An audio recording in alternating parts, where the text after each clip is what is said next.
हैं सर। जब बारिश होती है तो हम यहीं पे बैठ जाते हैं, जैसी बारिश आती है हमको छुट्टी हो जाती है। हमारे पास बिल्डिंग है कम है, जब बारिश होती है और हमें बाहर बैठना पड़ता है और जब ज़्यादा बारिश होती है और हमें छुट्टी करनी पड़ती है और हमारे पास स्टाफ भी कम है। हम उनसे ये अपील करेंगे कि हमारे पास टीचर कम है, हमें टीचर चाहिए और 228 बच्चे हैं और 6 टीचर्स हैं, उनको क्या पढ़ाएंगे ये।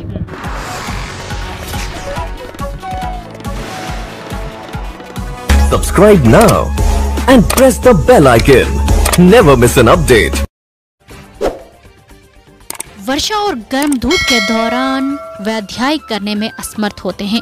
जी हम आपको बता दें कि आज हमारी टीम राजौरी के ज़िला लदोटे हाई स्कूल में दौरा किया। इसमें कई समस्याओं को देखा गया जो माता पिता, शिक्षक और छात्रों द्वारा सामान्य की जाती हैं। उस स्कूल के शिक्षक, अभिभावकों और छात्रों के साथ बातचीत के दौरान उन्होंने कहा कि इमारत बहुत छोटी है और ये अधूरी है। वर्षा और गर्म धूप के दौरान हमारे बच्चे वहां अध्ययन करने में असमर्थ होते हैं और इस विशेष दिनों में छात्रों को शुरुआती छुट्टियां देने के लिए मजबूर हो जाते हैं।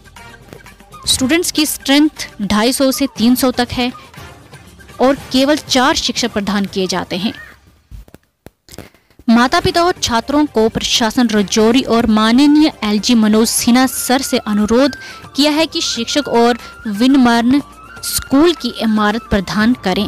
अधिक जानकारी के लिए डेस्क दिखेंद्र ठाकुर के साथ मोहम्मद आबिद की ये खास रिपोर्ट। हो रही है, जबकि हमारे हाई स्कूल के बच्चे 228 बच्चों की तादाद है और सिर्फ आज तक इस बिल्डिंग जो है यहाँ जो है माल मवेशी और डंगर भी कोई नहीं रोकता है। जो इतना जो है 85 लाख रुपया जो है इस बिल्डिंग के ऊपर गवर्नमेंट ने खर्चा किया और आज तक किसी एडमिनिस्ट्रेशन या महकमे ने इसको नहीं देखा। आप किसी महकमे के पास गए?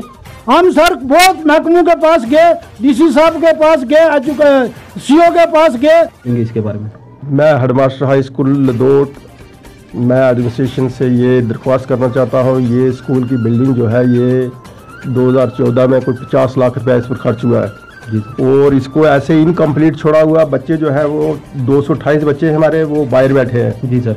जब बारिश होती है, धूप होती है, वो उनको बैठने के लिए उनको छुट्टी करनी पड़ती है। जी सर। और फिर दूसरी बात ये है कि यहाँ का जो स्टाफ है, ये डिस्ट्रिक्ट का टॉप मोस्ट स्कूलों में से एक स्कूल है जिसमें स्ट्रेंथ के लिहाज से 228 बच्चे हैं। तो यहाँ सिर्फ 3 मास्टर हैं। पहले 4 मास्टर थे, एक मास्टर को यहाँ से उसको ट्रांसफ़र करके उसका कोई सब्स्टिट्यूट नहीं दिया। जी सर। और हमारे पास सिर्फ 2 टीचर और 3 मास्टर हैं। एक मैं हूँ, ना कोई 4th क्लास है बच्चों को पानी पिलाने के लिए, ना स्कूल खोलने के लिए, और ना कोई क्लर्क है, ना कोई फिजिकल एजुकेशन है। मैं हर कॉर्नर पर गया हूँ। इधर बैक टू विलेज प्रोग्राम है, वहाँ पर मैंने रिप्रेजेंटेशन दी स्कूल की तरफ से। उसके बाद मैं CO साहब 1 2 3 CO साहब के पास मैंने आपने रिटर्न में भी लिख के दिया? हाँ, मेरे पास उनकी कापियाँ हैं, मैंने ऑफिस कापी रखी है। जी सर। तो इसके ऊपर कोई सुनता नहीं है, कोई देखता नहीं है, टाइम पास है। सब जितनी भी एडमिनिस्ट्रेशन है ये कोई इसका कोई नोटिस नहीं ले रही है। जी सर। ये बहुत बदकिस्मती है, लोगों के इन बच्चों के साथ नाइंसाफी हो रही है। और सर जब बारिश होती है तो हम यहीं पे बैठ जाते हैं, जैसी बारिश आती है हमको छुट्टी हो जाती है। आपका नाम क्या है? तो आप क्या कहेंगे यहाँ के स्टाफ के बारे में और यहाँ की बिल्डिंग के बारे में? बताओ इसमें क्या है? बोलो नहीं। आपका नाम क्या है? मेरा नाम सना अंजुम है। तो क्या कहेंगे यहाँ की बिल्डिंग और स्टाफ के बारे में आप? हमारे पास बिल्डिंग है कम है, जब बारिश होती है और हमें बाहर बैठना पड़ता है और जब ज़्यादा बारिश होती है और हमें छुट्टी करनी पड़ती है और हमारे पास स्टाफ भी कम है। कितना स्टाफ है यहाँ इस वक्त अवेलेबल? 3। तो कौन कौन सी क्लासें आपकी नहीं हो रही हैं जिनके आपके पास यहाँ जो टीचर मौजूद नहीं हैं?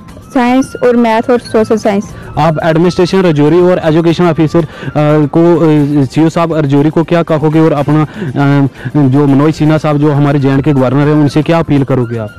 हम उनसे ये अपील करेंगे कि हमारे पास टीचर कम है, हमें टीचर चाहिए और 228 बच्चे हैं और 6 टीचर्स हैं, उनको क्या पढ़ाएंगे ये।